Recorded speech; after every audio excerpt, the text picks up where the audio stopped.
ও হত্যার প্রতিবাদে আজকের এই নাগরিক সমাবেশে সম্মানিত সভাপতি, দেশ বাঁচাও মানুষ বাঁচাও আসল বিএনপির রাজনীতির অভিভাবক, স্বৈরাচার বিরোধী আন্দোলনের প্রিয় লোক, আর শেখ হাসিনাকে জিম্মি করে এই বাংলাদেশে রেখে দিয়েছিল জোর করে এই বাংলাদেশের মানুষের হাতে। এরপর 5 আগস্ট কি হলো রেখে দিয়েছে। এখন শেখ হাসিনার সরকার চলে যাওয়ার পর অবৈধ সরকারগুলোতে কোনো শপিং মল খোলা থাকে না, এখন অনাহারে তারা জীবনযাপন করছে। এখন আমাদেরকে চাপে রাখার জন্য ভারতের আমাদের মুসলিম ভাইদের উপরে তারা নির্যাতন চালিয়ে যাচ্ছে। আজকে তারা একটি এই ওয়াক্ফের মাধ্যমে তারা মুসলিমদের সম্পদ, মসজিদ, মাদ্রাসা, এতিমখানার নামে যেগুলো দান করা ছিল সেগুলো তারা নিয়ে নিচ্ছে সরকার, সেগুলোকে ভেঙে ফেলে সেখানে তারা মন্দির তৈরি করছে। আর যখন আমাদের মুসলিম ভাই বোনরা প্রতিবাদ করছে তখন তাদের উপরে অমানবিক নির্যাতন চালিয়ে যাচ্ছে ওই মোদী সরকার। আমরা বসে থাকি সাথে হাত মিলিয়ে আমরা রাস্তায় পথ চলেছি দীর্ঘ সময়, দীর্ঘ বছর, দীর্ঘ যুগ ধরে। আমাদের ভিতরে কোনো ভোগাভেদ নাই। আপনারা সাবধান হয়ে যান। মুসলিমদের উপরে একটি আঘাত করলে বাংলাদেশ ছেড়ে কথা বলবে না, সারা মুসলিম বিশ্ব আপনাদের ছেড়ে কথা বলবে না। এখনো সময় আছে।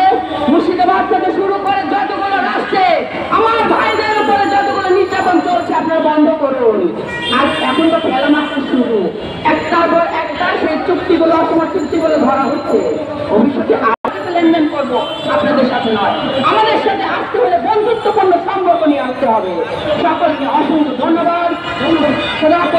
বাংলাদেশ জিন্দাবাদ।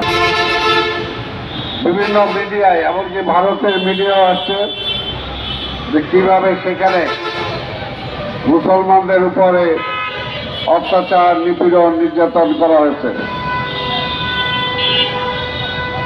কিন্তু আমরা বাংলাদেশের মানুষ বলতে পারি যে আগে এই ধরনের ঘটনা ঘটলে রায়ট হয়ে যেত।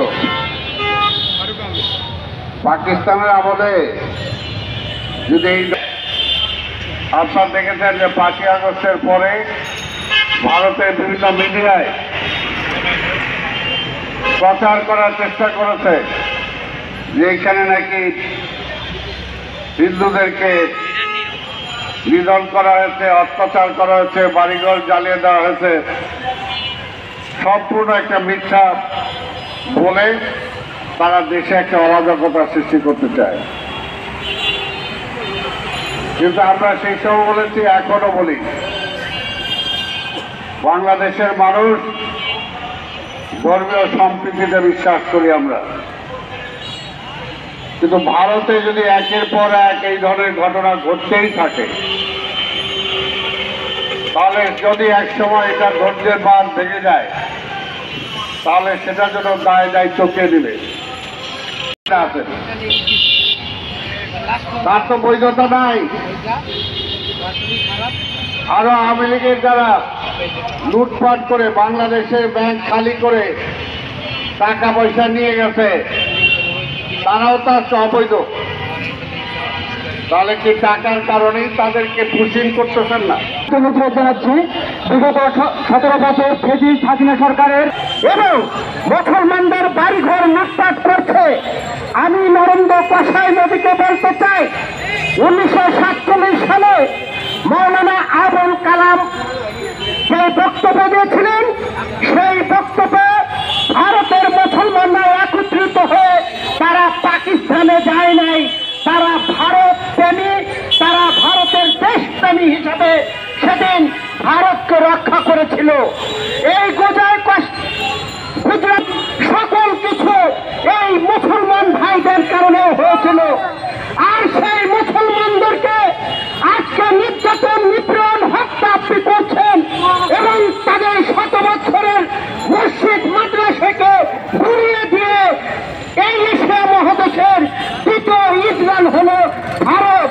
মোদী সরকারকে বলতে চাই, এই নির্যাতন, নিপীড়ন, হত্যা যদি না বন্ধ করেন, তাহলে দেশ বাঁচাও মানুষ বাঁচাও আন্দোলন কর্মসূচি দেবে ভারতের দূতাবাস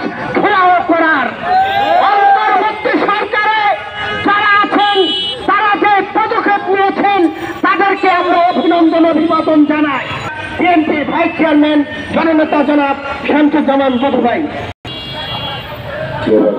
চেয়ারম্যান শারিক রহমান, নেতৃবৃন্দ এবং পনেরা সম্মানিত সাংবাদিক বন্ধুরা, আমাদের নিজেদেরকে সারা বিশ্বে সাম্প্রদায়িক রাষ্ট্র হিসাবে তুলে ধরে এতটাই নির্মম রাষ্ট্র শুধু যে মুসলমানদের হত্যা করছে তা না, সেই দেশে নিম্নবর্ণের হিন্দু এবং নানা জাতি উপজাতির উপরে তারা আক্রমণ করছে এবং বিভিন্ন প্রদেশে এই হত্যাকাণ্ড সংঘটিত করছে। আপনারা জানেন গাজাতে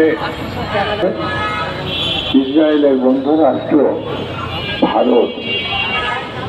ভারতে এই হত্যাকাণ্ড এটা গ্রহণযোগ্য না। বাংলাদেশ যখন ভারত গণতান্ত্রিক রাষ্ট্র এটা দাবি করতে পারে, ভারত এখন একটা ফ্যাসিবাদ, ফ্যাসিস্টকে জায়গা দিয়ে নিজেরাও যে ফ্যাসিস্ট এটা প্রমাণ করে।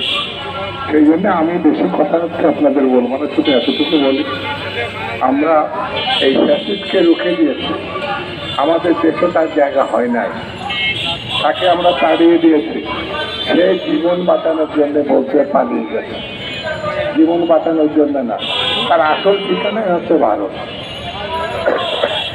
তার আসল ঠিকানাই ভারত। আমরা তো হোসেন মোহাম্মদ এরশাদকেও পরাজিত করেছিলাম, গণঅভ্যুত্থানে তাকেও আমরা পরাজিত করেছিলাম, সে কিন্তু ভারতে যায় না, সে কিন্তু জেলখানায় গেছে। সেই